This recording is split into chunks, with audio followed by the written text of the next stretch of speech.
288.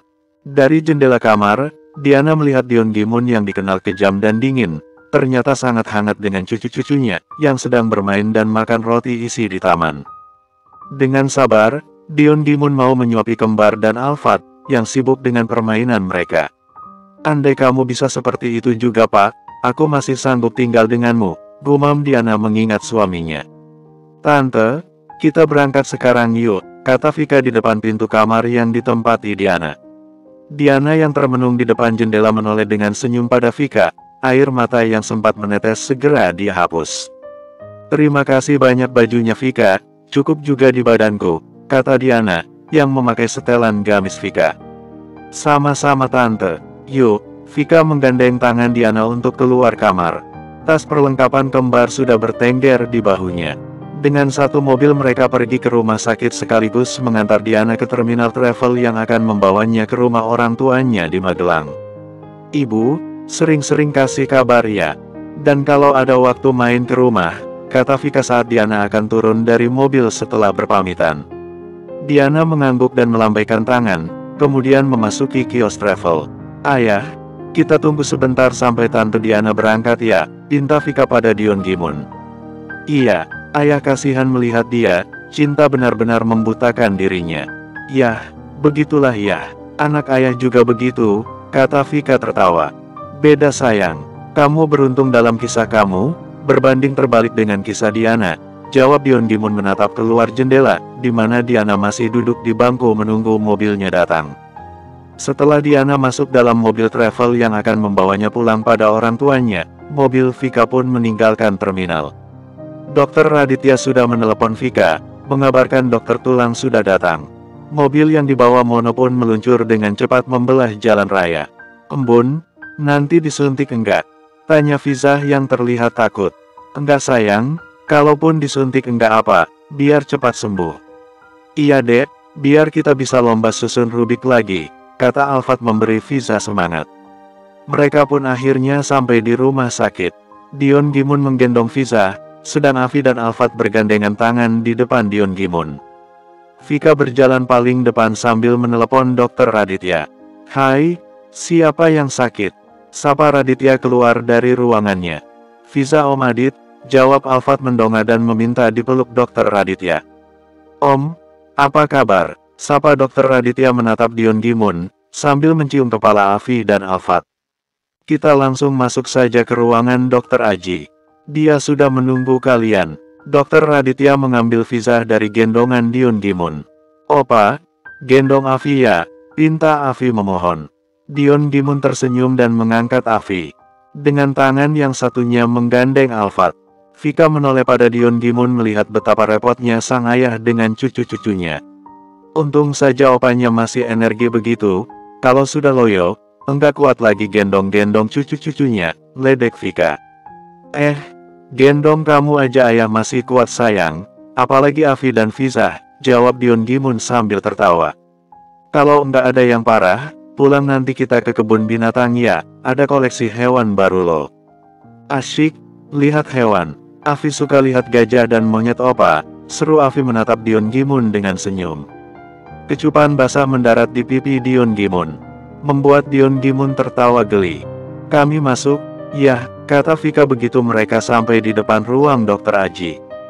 Dion Gimun mengangguk dan mengajak Afi serta Alfat duduk di deretan bangku yang berjajar di samping taman. Sebuah kolam ikan menarik perhatian Afi. Afi mengajak Alfat untuk mendekati taman. "Sayang, beli roti di ibu itu nih, buat kasih makan ikan," kata Dion Gimun memberikan uang 50.000 pada Alfat. "Ayo dek," ajak Alfat menggandeng Afi menuju penjual makanan keliling. "Opa, adek minta ini," seru Alfta mengangkat sebuah minuman kemasan. Dion Gimun menoleh dan beranjak mendekati dua cucunya. "No sayang, kamu harus minum susu. Yang lain saja ya," jawab Dion Gimun tegas. Dia mengambil minuman dari tangan Alfat dan meletakkannya di keranjang sang penjual lagi. Afi nampak merajuk, dia melihati terus gelas minuman yang berwarna kuning bergambar jeruk. Sesekali dia menatap pada Dion Gimun dengan memelas, namun Dion Gimun tetap menggeleng. "Ini aja ya dek, buat makan itu. Nanti kita buat di rumah jus jeruknya," kata Alfat mengambil 2 roti dan memberikan uannya. Nenek belum punya kembaliannya nak, kata si penjual makanan. Ambil saja Nek, enggak apa, jawab Dion Gimun kemudian mengangkat Afi dan berlalu, kembali ke kolam ikan. Alfat masih menunggui rotinya untuk dibungkus kantong plastik. Nama kamu siapa nak? Tanya si penjual makanan. Alfat Betara Hardinata Purba Nek, jawab Alfat dengan fasih. Purba, kamu cucu dokter Purba? Tanya sang penjual lagi. Iya, nenek kenal sama Uti. Iya, nenek sudah lama berjualan di sini, jadi tahu semua dokter di sini. Fatih, seru Dion Gimun memanggil Alfat. Sudah ya Nek. Terima kasih, kata Alfat menerima kantong plastik rotinya. Alfat kembali lagi pada Dion Gimun dan Afi. Mereka membuka bungkus roti dan menyobeknya kecil lalu dilempar ke kolam di depan mereka. Semua ikan langsung bergerombol mengerumuni sobekan roti yang dilempar Alfat. Afi yang tadi merajuk menjadi tertarik juga. Dia turun dari pangkuan Dion Gimun dan ikut berdiri di pinggir kolam memberi makan ikan. Tawar yang terdengar dari mulut Afi dan Alfat menarik perhatian beberapa orang lewat, termasuk para perawat senior yang mengenal Alfat sebagai cucu dokter Purba dan keponakan dokter Raditya yang masih bertugas di rumah sakit itu. Dion Gimun melihat mereka dari bangku ikut tersenyum senang. Cucunya bisa tertawa ceria hanya dengan hal sederhana. Alfat Purba sama siapa? Tanya sang perawat senior. Alfat menoleh dan pada perawat yang bertanya. Sama Embun dan Opa, adik Fiza tangannya sakit, jawab Alfat akrab. Di tempat dokter Aji ya. Ibu kesana dulu ya kalau begitu. Sang perawat tersenyum dan menunduk pada Dion Gimun sebelum menemui Vika di ruangan dokter Aji. Seorang gadis kecil mendekat Afi dan Alfat, namun gadis itu cenderung lebih tertarik pada Alftah. Dengan berani gadis itu menggeser Afi yang berdiri di sebelah Alfat agar dirinya bisa sangat dekat pada Alfat. Kamu mau juga? Ini, kata Alfat memberikan satu bungkus roti lainnya pada gadis kecil itu. Alfat kemudian berpindah posisi mendekati Afi yang nampak kesal. Ayo dek, kasih makan lagi, bujuk Alfat pada Afi. Afi menggeleng dan memilih untuk kembali pada Dion Gimun. Alfat nampak murung dan ikut kembali duduk di bangku. Dion Gimun yang melihat tingkah anak-anak kecil itu hanya tersenyum. Afi marah ya, kakak kan enggak tahu dek. Ini bukan rumah kita, kakak enggak bisa larang orang lain ikut lihat ikan juga. Iya, tapi dia dorong-dorong Afi, kata Afi merajuk.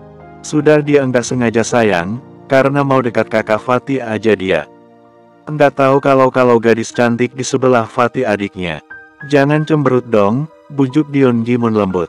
Afi enggak suka sama anak itu, jawab Afi sewot, tatapan marah dia berikan pada gadis kecil itu. Seolah tidak memperdulikan amarah Afi, gadis kecil itu menyusul Alfat dan berdiri di depan Alfat. Mengajak Alfat ke kolam lagi. Kamu sendiri saja, aku jaga adikku, jawab Alfat. Aku mau sama kamu kasih makan ikan, kata sang gadis. Maaf, aku harus jaga adikku, aku enggak mau buat bunda marah sama aku, tolak Alfat sopan. Merasa diabaikan Alfat, sang gadis kecil menangis kencang. Alfat menjadi takut dan mendekat pada Dion Gimun. Seorang wanita datang dan mendekati anaknya yang menangis. Nona Grace kenapa? Tanya sang wanita yang ternyata pengasuh sang gadis kecil. Gadis kecil itu menunjuk Alfat sambil menangis. Bapak, anaknya nakal dibiarkan saja. Grace ini anak dokter di sini, jangan buat dia menangis, seru sang pengasuh pada Dion Gimun. Namun tidak ditanggapi oleh Dion Gimun. Hei anak kecil, kamu apakan nona kami? Tunjuk pengasuh itu pada Alfat. Cucuku tidak mengganggu asuhan kamu. Dia memaksa untuk ditemani ke kolam, tapi cucuku tidak mau. Dia lalu menangis sendiri, jawab Dion Gimun tidak terima Alfat disalahkan. Iya, anak itu menangis sendiri karena ditolak. Anak asuh kamu yang tadi dorong-dorong anak berpita itu, kata seorang ibu yang duduk tidak jauh dari Dion Gimun. Ayok sama Mbak aja non, lihat ikannya, ajak sang pengasuh pada Grace. Enggak mau sama Mbak, Grace maunya sama dia, kata Grace dengan tangan menunjuk Alfat. Alfat menggeleng dan berlindung di lengan Dion Gimun. Dia terlalu takut mendekati anak yang mudah menangis, dan akan membuat Afi makin marah padanya. Ayo, ya, sudah. Tangan Fiza enggak ada masalah, hanya ototnya kena tekanan yang kuat jadi biru, Tadi enggak masalah, kata dokternya, jelas Vika sambil menunjukkan hasil röntgen pada Dion Gimun. Raditya keluar dari ruangan dokter Aji dengan menggendong Fiza yang nampak habis nangis. Dia menyandarkan kepalanya di bahu Raditya. Syukurlah cucu opa, enggak terluka. Jadi kita bisa ke kebun binatang sekarang, kata Dion Gimun mengambil Fiza dari dokter Raditya. Masih sakit enggak? Fiza mengangguk sendu, mau ke kebun binatang ya opa? Iya, ayo, jawab Dion Gimun. Dokter terima kasih banyak ya. Nanti ini disampaikan ke mama, kata Vika pada dokter Aji yang ikut mengiring keluar. Vika menggendong Avi yang berdiri di atas bangku. Anak ganteng enggak ada yang gendong. Sama om aja ya, kata Raditya menunduk dan mengangkat Alfat. Grace sang gadis kecil melihat Alfat pergi ingin ikut, sedang pengasuhnya hanya menatap malu. Melihat Alfta digendong seorang lelaki berpakaian dokter. Kakaknya mau pulang non, enggak boleh ikut, kata sang pengasuh menenangkan Grace. Kenapa menangis sayang? Tanya Vika mendekati Grace yang berguling di lantai. Dia tadi mendorong Avi, embun, lapor Avi pada Vika. Enggak sengaja mungkin sayang, enggak jatuh, kan? Avi menggeleng dan merangkulkan tangannya ke leher Vika, meledek Grace yang menangis dengan sembunyi-sembunyi. Enggak apa kok bu, lagi ngambek saja, jawab sang pengasuh pada Vika. Vika kemudian tersenyum dan berpamitan pergi meninggalkan Grace yang masih menangis. Tanpa diduga Grace berlari mengejar rombongan Vika dan memegang kaki Alfat yang berayun dalam gendongan dokter Raditya. Om, dia ini om, kata Alfat mengadu pada dokter Raditya. Raditya menoleh dan berhenti saat melihat Grace memegang kaki Alfat. Kamu mau ikut ya? Mana orang tua kamu? Tanya dokter Raditya lembut. Aku mau ikut kakak, jawab Grace memohon. Aku mau pulang, kamu juga pulang saja, jawab Alfat mencoba melepaskan tangan Grace. Maaf dokter, nona kami ini memaksa, kata sang pengasuh memaksa Grace untuk melepaskan tangannya. Ini anak Pak Firman ya? Tanya dokter Raditya setelah melihat sang pengasuh. Iya dok, maaf, kata sang pengasuh kemudian mengangkat Grace dengan paksa dan membawa Grace pergi meski menangis. Iya, Al sudah punya penggemar nih bun, cantik loh, seru dokter Raditya. Enggak mau, dia cengeng, jawab Alfat ketus. Iya, Al kan cowok, jadi harus menjadi penjaga dan pelindung, biar para gadis enggak cengeng, kata Raditya. Jangan ajarin Al yang aneh-aneh dit, protes Vika sambil berjalan keluar rumah sakit. Alfat terkikik melihat dokter Raditya kena protes Vika. Kasihan Om Adit, dimarahi embun. Dokter Raditya pura-pura merajuk dan menggelitiki Alfat yang berada dalam gendongannya, hingga Alfat berteriak minta ampun. 289. Embun, Avi enggak suka sama anak itu tadi, mau ambil kakak Al dari Avi, kata Avi sambil mengerucutkan bibirnya kesal. Opa lihat, kan tadi dia dorong-dorong Avi. Kata ayah, kan enggak boleh nakal, harus main sama-sama, lanjut Avi menatap Dion Gimun yang duduk di depannya, sambil memangku Fiza. Mereka sudah dalam perjalanan menuju kebun binatang kota, di mana Dion Gimun menjadi salah satu investornya. Iya, Opa lihat, tapi kalian tidak boleh balas ya, cukup hindari saja, biar kalian tidak terluka, kata Dion Gimun dengan lembut, sambil menatap balik Vika yang sedari tadi menatapnya.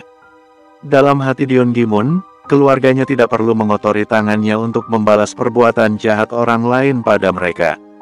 Biarlah Dion Gimun saja yang tangan dan kehidupannya terlanjur kotor. Vika khawatir ayahnya akan menjawab yang aneh-aneh. Bisa saja Dion Gimun menyuruh kembar dan Alfat untuk membalas kalau ada yang jahat pada mereka. Tapi ternyata Dion Gimun bisa juga memberi nasihat yang bagus untuk cucu-cucunya. Kalian nanti mau lihat apa di kebun binatang? Tanya Vika untuk mengalihkan perhatian dan fokus Avi agar tidak terus mengingat rasa kesalnya, dan melupakan untuk tersenyum karena amarah meliputi hati sang anak. Ada apa aja di sana bun? Tanya Fiza yang terlihat sangat antusias. Banyak sayang, ada aneka burung yang cantik-cantik warnanya, ada jerapah yang lehernya panjang, ada gajah yang punya belalai, ada monyet yang suka makan pisang, pokoknya ada banyak hewan di sana sayang, jawab Vika dengan semangat. Harimau yang putih itu masih ada enggak opa? Tanya Alfat yang teringat pernah diajak oleh Dion Gimun saat melihat koleksi harimau Sumatera yang baru datang. Masih ada Kak, sekarang ada 2, yang jantan. Biar mereka bisa berkembang biak. Dan menjadi banyak, jawab Dion Gimun dengan senyum. Afi mau lihat harimau juga, seru Afi girang. Saat Afi bersorak girang, Alfat menggoda sang adik dengan mengaum dan kedua tangan yang mencakar dan menggelitik Afi, membuat Afi tertawa keras. Sudah Kak, nanti adiknya sakit perut tertawa terpaksa begitu, kata Vika menyuruh Alfat untuk berhenti menggelitiki Afi. Asteris, karena mereka datang bukan di hari libur, Dion Gimun beserta anak dan cucunya bisa leluasa berkeliling kebun binatang, tanpa perlu berdesakan dan mengantri. Mereka mendatangi sebuah kubah dengan konsep hutan buatan yang ada di ruangan dengan atap yang berkawat. Di tempat yang baru selesai dibangun itu menyimpan aneka koleksi tumbuhan dan bunga. Kubah yang diperuntukkan sebagai tempat untuk konservasi aneka burung berkicau. Konsep yang alam terbuka hutan buatan ini sengaja dibuat untuk menciptakan ekosistem baru untuk beberapa burung, agar sesuai dengan habitat asli mereka. Ada aliran sungai buatan yang dibuat semirip mungkin, agar ikan-ikan sungai yang dilepaskan bisa hidup bebas, juga kura-kura yang hilir mudik menyeberangi sungai buatan. Seorang petugas memandu mereka, seekor kakatua terbang mendekati mereka saat sang pemandu memancing mereka dengan makanan. Burung pun bertengger di lengan sang pemandu, dan beratraksi, mengucap salam dan berkenalan saat disuruh berkenalan. Afisan Fiza nampak senang, 2 gadis kecil itu, sama sekali tidak takut. Alfat pun terlihat sangat antusias saat disuruh untuk mencoba menjadi tumpuan sang burung untuk bertengger. Sang pemandu kemudian memindahkan kakatua berwarna putih dengan jambul kuning, burung pintar yang menjadi lambang resmi Kabupaten Sopeng di Sulawesi Selatan ini ke lengan Alfat dan membuat Alfat sempat gemetar saat sang kakatua mulai hinggap dan mencengkaram lengan Alfat. Namun lama-kelamaan Alfat merasa senang memberinya makan. Afi dan Fiza pun bergantian memberi makan, hingga burung-burung yang lain ikut turun dan makan remahan-remahan makanan kakatua. Adik, kakak, lihat yang lain juga minta makan, seru Vika melihat beberapa burung yang turun di sekitar mereka. Sang pemandu memberikan 1 kantong makanan burung yang direkomendasikan di situ, hasil dari olahan dari pabrik Dion Gimun yang mencoba memproduksi makanan burung dan ikan. Ini Bu, kalau mau kasih makan, kata sang pemandu menyerahkan 1 kantong kecil makanan burung. Vika tersenyum senang dan menerima kantong itu, kemudian berjongkok, agar Afi dan Fiza bisa ikut memberi makan. Sorak-sorai kegirangan saat burung-burung pemakan biji-bijian bertengger di bahu Fiza. Afi pun cemburu dan minta burung diletakkan di bahunya. Mereka pun tertawa bersama. Boleh dibawa pulang enggak opa, Al suka. Burungnya pintar, tanya Alfat pada Dion Gimun yang sedari tadi mengambil gambar. Meminta kakatua yang dipegangnya untuk dibawa pulang. Enggak bisa sayang. Mereka itu burung langka, hampir punah. Jumlahnya tinggal sedikit jadi tidak boleh dipelihara. Kalau Fatih mau kasih makan ke sini lagi aja. Bisa main sepuasnya juga, jawab Dion Gimun untuk pertama kalinya menolak permintaan Alfat. Kalau burung yang kecil-kecil itu boleh Kak dibawa pulang, kata sang pemandu, mengingat Dion Gimun orang penting di kebun binatang itu. Emangnya boleh Mas? Tanya Vika takut memberi harapan palsu pada anak-anak mereka. Bisa Bu, karena yang itu, mudah dikembangbiakan. Itu namanya apa? Lovebird, kalau yang ekornya lebih pendek, yang panjang ekornya itu parkit Bu. Makanannya sama Bu, mau sayuran juga. Dan biji-bijian seperti ini, juga jagung, jelas sang pemandu. Yang di sini kebanyakan sudah jinak Bu, karena dari kecil ada di sini. Kalau untuk Pak Dion, boleh dibawa, nanti saya pilihkan yang jinak, kata sang pemandu lagi. Bagaimana Kak, mau yang kecil itu aja, nanti kita buat kandang yang besar juga seperti ini di taman depan. Dan bisa beli lagi di pasar burung biar banyak, kata Dion Gimun mengobati rasa bersalahnya. Melihat burung kecil itu juga mudah akrab, Alfat mengangguk, meski dirinya masih menginginkan si kakatua. Enggak apa ya Kak, yang kecil saja. Kalau yang besar itu, takut tidak bisa merawatnya Kak, dan juga sudah dilindungi negara, timpal Vika membujuk anaknya. Iya, tapi nanti tambah lagi ya Opa, kata Alfat pada akhirnya. Dion Gimun tersenyum dan mengangguk, Siapkan aja nanti ya mas, 3 dipisahkan, kata Dion Gimun pada sang pemandu. Iya Pak Dion, kami siapkan. Mereka kemudian melanjutkan perjalanan ke kandang harimau Sumatera yang ternyata baru melahirkan 2 anaknya. Afi dan Fiza nampak takut-takut bersembunyi di belakang Vika yang berjongkok. Alfat lebih berani, karena sudah pernah memegangnya juga, saat ada atraksi. Saat sang jantan mengaum dengan keras, Afi dan Fiza terkejut dan mundur lagi pagar, mendekat pada Vika lagi. Enggak apa dek, mereka dikurung. Enggak akan bisa gigit, kata Alfat mengajak kembar mendekat ke pagar lagi. Afi dan Fiza pun ikut mendekat lagi. Mereka saling bergandengan tangan dengan Alfat yang berada di tengah, melindungi kedua adiknya. Asteris 290. Tak tanggung-tanggung bagi Dion Gimun untuk membahagiakan keluarganya. 10 pasang burung lovebird Dion Gimun beli. Hari itu juga, taman samping rumah menjadi sebuah kandang burung besar. Karens Dion Gimun memasang kawat baja untuk memagari taman, dan burung-burung pun bisa dilepaskan di dalamnya. Kandang berukuran 3 kali 4 meter dengan tinggi 4 meter menjadi tempat bermain baru untuk Alfat dan kedua adik perempuannya. Ferish yang baru pulang kerja juga tak kalah senangnya. Dia sendiri sudah lama ingin memelihara burung berkicau, namun belum juga kesampaian, karena pekerjaan yang sudah menguras waktunya. Ayah, uyungnya banyak, punya Afi yang hijau, seru Afi melihat ayahnya yang baru pulang kerja. Punya Fiza yang putih ayah, seru Fiza tak mau kalah. Siapa yang belikan? Tanya Ferish berjongkok agar anak-anaknya bisa mencium tangan, dan dirinya juga bisa memberikan kecupan dan pelukan hangat. Alfat yang sudah besar, hanya mencium tangan Ferish dan kemudian kembali lagi masuk dalam sangkar burung. Mas, baru pulang, sapa Vika sambil membawa sari buah, untuk suaminya. Kepala baru ngajak meeting di jam mepet. Jadi ya telat pulangnya, jawab Ferish menerima gelas minumannya dan mengecup bibir Vika dengan cepat. Vika mengambil tas dan jaket Ferish untuk dibawa masuk. Sedang Ferish sendiri bergabung dengan anak-anaknya, yang begitu riang dengan binatang peliharaan mereka. Jadi, kalian ada tanggung jawab nih sekarang kalau punya hobi, kata Ferish memperhatikan dari luar. Membiarkan anak-anaknya bermain dengan bebasnya. Apa ayah?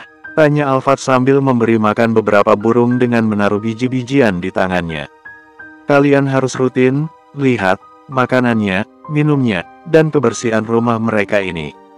Kalau makanan dan minumnya habis segera diisi ya, kalau kotor ya dibersihkan. Angguk Alfat diikuti Afi dan Fiza yang juga ikut menyanggupi. Aduh, aku digigit kak, seru Fiza sambil tertawa saat seekor burung yang ada di tangannya memanggut jemarinya yang penuh dengan makanan yang lengket. Vika ikut mengamati anak-anaknya yang masuk dalam kandang burung, dengan duduk di samping Ferish, bersandar di lengan sang suami, ikut tertawa saat anak-anaknya tertawa. Bagaimana tangan Fiza sayang? Tanya Ferish sambil memindahkan tangannya untuk memeluk Vika. Dirinya melihat Fiza yang masih kaku menggerakkan tangan kanannya. Enggak ada masalah kok mas, jawab Vika sambil menelisipkan kepalanya ke badan Ferish. Aroma parfum bercampur keringat menjadi candunya yang selalu dia rindukan. Ferish mengulum senyum dan mengeratkan pelukannya. Kamar you sayang, kalau di sini malu, goda Ferish pada Vika. Membuat dia mendapat cubitan keras. Aku hanya mau peluk aja enggak yang lain, jawab Vika kesal. Iya, tahu, kamu kan udah bucin ma aku, kata Ferish menarik Vika dalam pelukannya lagi. Sore itu mereka menghabiskan sore bersama, di teras, hingga matahari bersembunyi. Keesokan harinya Vika pagi-pagi harus sudah mandi keramas. Meski udara dingin, Ferish makin menggila jika sejak sore dia sudah menahan hasratnya. Kamu enggak dingin sayang, pagi-pagi dah basah-basah rambut begitu. Tanya Dion Gimun usil, dirinya baru saja pulang dari pabriknya yang sedang mempersiapkan pemeriksaan untuk mendapat lisensi dalam pembuatan makanan kucing dan juga anjing. Vika mengulum senyum dengan pipi yang merah. Ayah baru pulang, terus bagaimana pabriknya? Bagus sih, semua alat baru yang dipesan sudah datang semalam, jadi siap untuk produksi memenuhi pesanan. Karyawan juga nampak lebih bersemangat sekarang, karena orderan banyak, jawab Dion Gimun sambil menyomot satu kue sus yang baru Vika keluarkan dari oven. Syukur deh, Semoga lancar terus ya. Jangan lupa untuk berbagi dengan yang lain. Doa mereka melancarkan semuanya, kata Vika sambil membuat fly isian sus. Anak-anak belum pada bangun, apa mereka enggak sekolah? Sekolah? Ya, tapi bentar lagi aja, masih pagi banget. Air panas juga baru Vika siapkan untuk mereka mandi. Iya, dingin banget pagi ini, ayah juga mau mandi pakai air hangat, kata Dion Gimun sambil melangkah menuju tangga. Ayah, mau dibuatin apa? Seru Vika. Kopi tanpa gula aja, yang lainnya samakan aja sama Ferish dan anak-anak, jawab Dion Gimun sambil naik tangga menuju kamarnya. Belum selesai Kinan membuat sarapan, nasi goreng, kembar sudah terbangun, dan berteriak-teriak untuk memberi makan burung-burung. Embun, mana makanannya burungnya? Tanya Afi bersemangat. Ada di belakang pintu teras sayang, dalam ember itu. Jagungnya juga dikasih ya, kata Vika lembut. Kembar segera berlari ke samping rumah, menuju kandang burung. Embun, kami pakai sapu ini ya, untuk bersihkan kandang, tanya Afi sambil memegang sapu kecil untuk membersihkan mobil dan kemoceng dari tali plastik. Vika menatap dua anaknya yang masih muka bantal namun sudah bersemangat membersihkan kandang burung. Kandangnya kotor ya sayang, tanya Vika pada kedua anaknya yang sudah membawa alat dan berdiri di depan meja dapur. Kotor Embun, makanannya banyak yang jatuh. Nanti ayah marah, kalau kandangnya kotor, jawab Fiza sambil mengucek mata. Ya sudah, pakai sapu kecil itu, tapi nanti bilang sama Om Koko atau Om Mono ya, kalau sapunya kalian pakai, biar mereka enggak bingung mencari, kata Vika dengan lembut. Kalau sudah selesai mandi ya, kalian sekolah hari ini. Iya, Embun, jawab Afi dan Fiza bersamaan. Tak lama kemudian, Alfat juga turun dari kamarnya. Pagi Embun, sapa Alfat menarik tangan Vika agar menunduk dan dirinya bisa memberikan kecupan sayang di pipi Vika. Pagi juga anak bunda yang paling ganteng, jawab Vika mengecup kening Alfat dengan gemasnya. Al paling ganteng karena adik-adik Al cantik-cantik, jawab Alfat sambil tersenyum lebar. Iya, pintar jawab anak bunda ya, enggak bisa dibohongi lagi, jawab Vika gemas. Adik-adik belum bangun, Bun? Tanya Alfat membantu Vika dengan mengambilkan lap untuk mengangkat panggangan. Sudah bersihkan kandang burung, jawab Vika sambil senyum. Alfat kemudian segera berlari menyusul adik-adiknya. Vika hanya menggeleng kepala, melihat Alfat yang langsung berlari tidak mau ketinggalan. Rintik-rintik hujan di luar tidak terdengar oleh Vika yang sedang memasak air untuk membuat kopi dan susu. Hingga Ferish keluar dari kamar, dan memberitahu dirinya. Mas, panggil anak-anak deh, suruh mandi. Sudah jam 6, Alfat bisa terlambat sekolah nanti, kata Vika sambil menyusun sarapan di atas meja makan. Ferish mengangguk dan meninggalkan Vika setelah memberikan satu kecupan lembut di bibir Vika. Suara teriakan Ferish di samping rumah membahana hingga ke dapur. Vika yang khawatir segera meninggalkan piring-piring yang akan disusun di atas meja, menuju tempat anak-anaknya berada. Vika melihat Ferish yang nampak marah dan berkacak pinggang di depan teras. Ayo keluar kalian, tidak ada main hujan lagi, seru Ferish yang terdengar oleh Vika. Vika melihat ketiga anaknya sudah basah kuyup keluar dari kandang burung. Sisa-sisa makanan burung bahkan menempel di rambut anak-anaknya. Alfat dan kembar tertunduk takut mendengar suara keras Ferish. Mereka berjalan keluar dari kandang sambil berpegangan tangan. Fiza berjalan paling depan, kemudian Afi lalu Alfat. Sudah, ayo lepas baju kalian, terus mandi di sana. Tidak ada air hangat untuk mandi karena kalian sudah main air hujan, kata Vika dengan datar, sambil menunjuk sebuah keran yang terpasang selang air di ujung taman. Vika kemudian memanggil Big Lastri untuk mengambil ember besar. Vika akan memandikan ketiga anaknya di taman. Bersambung.